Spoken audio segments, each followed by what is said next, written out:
আসসালামু আলাইকুম দর্শক, আপনারা যারা যারা আজকে লাইভে যুক্ত হবেন সকলের কাছে অনুরোধ করব দয়া করে সম্পূর্ণ লাইভটি দেখবেন।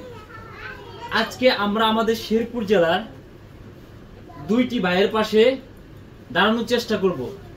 প্রথমত আসছি আমরা শেরপুর জেলা থানা মোড় থেকে বাম দিকে চকপাঠক নামক চকপাঠক এর নাম কি চকপাঠক বউবাজার। তো এই কোনি ভাই দেখেন, ওনার বয়স অল্প, আমাদের বয়সী সম্ভবত কিংবা কিছুটা রিসেন্ট ওনার একটা সমস্যা হয়েছে, যেটা আসলে মানুষের জীবনে যেটা মানুষের শরীরের সবথেকে গুরুত্বপূর্ণ অঙ্গ। আসলে সব কথা আসলে লাইভে কিংবা ফেসবুকে বললেও এটাকে গ্লেস মারে। তো ওনার দুইটা কিডনি ড্যামেজ, ওনার আম্মু নাকি একটা কিডনি তাকে দিবে, এটা প্রতিস্থাপন করতে হবে। এটা করার জন্য, এই প্রক্রিয়ার জন্য মিনিমাম তাদের উনার এবং ওনার আম্মুর 6 মাস চিকিৎসা নেওয়া লাগবে, তাই কি না? 6 মাস, এটাকে ম্যাচ করানোর জন্য 6 মাসের মতো তাদের ট্রিটমেন্ট নেওয়া লাগবে। আর প্রতিনিয়ত ডায়ালিসিস চলতেছে, আর ডায়ালিসিস যেমন কষ্ট তেমন খরচ আমরা জানি। তো আজকে উনি ডায়ালিসিস করে আসছে, আমরা এগুলো লাইভে না দেখাই তেমন একটা পাবে। তো আসলে একটা মানুষ তখনই সকলের কাছে সাহায্যের হাত বাড়ায় যখন তার পিঠ দেয়ালে ঠেকে যায়, তার কিচ্ছু করার থাকে না। আজকে দেখেন, আপনার মতো আমার মতো উনি একজন সুস্থ সবল, ওনার বয়স সবকিছু ঠিকঠাক আছে, তারপরে উনি অসুস্থ। আল্লাহ পাক তাকে একটা অসুবিধায় দিয়ে পরীক্ষা করতেছে যে আসলে তিনি আসলে এটার সাথে যুদ্ধ করতে করতে তিনি নিজে ক্লান্ত, তার পরিবার ক্লান্ত।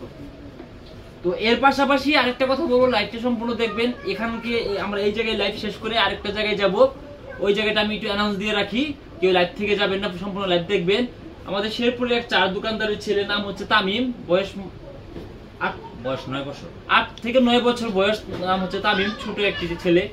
তিনিও রিসেন্ট কিছুদিন আগে একটা অটোতে অ্যাক্সিডেন্ট করে ঢাকা একটা আইসিইউ প্রাইভেট হসপিটাল নাকি মেডিকেলে, একটা প্রাইভেট হসপিটালে আইসিইউ তে ভর্তি আছে, লাইফ সাপোর্টে আছে। তার জন্য দোয়া করবেন। সেই বিষয়ে আমরা আজকে এই লাইভে দেখাবো, একটা লাইভে আমরা দেখাবো দুইটা ভাইয়ের জীবন কাহিনী। তো মানুষ কখন হাত পাতে, মানুষ যখন নিজে পারে না, নিজের কিছু করার থাকে না, তখনই কিন্তু অন্যজনের কাছে হাত পাতে। উনার মতো একজন ভাই, উনি কিন্তু আজকে লাইভে একটা ভিডিও ফুটেজের মাধ্যমে এসে আপনাদের কাছে সাহায্যের হাত, এটা অনেক লজ্জা, অনেকই নিরুপায় হয়ে শেষমেশ এটা করতে বাধ্য হচ্ছে। তো আপনারা যেখান থেকে লাইভটি দেখেন, বেশি বেশি লাইভটি শেয়ার করবেন। আমি চাই লাইভটি এমন কেউ দেখুক যার দ্বারা এই কোনি ভাই ওনার যে সমস্যা নিয়ে ভুগতেছেন, তার পরিবার যে হেসাল পোহাইতেছেন, যে কোনো একজনের দ্বারা হলেও আজকে এটা সমাধান হোক।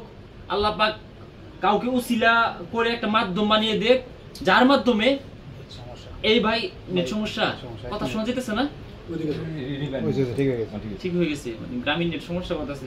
আচ্ছা, আমার কথা যদি না শোনা যায় অবশ্যই আপনারা কমেন্টে জানাবেন। আর এই ভাই, আমি আরেকটা বিষয় শেয়ার করি।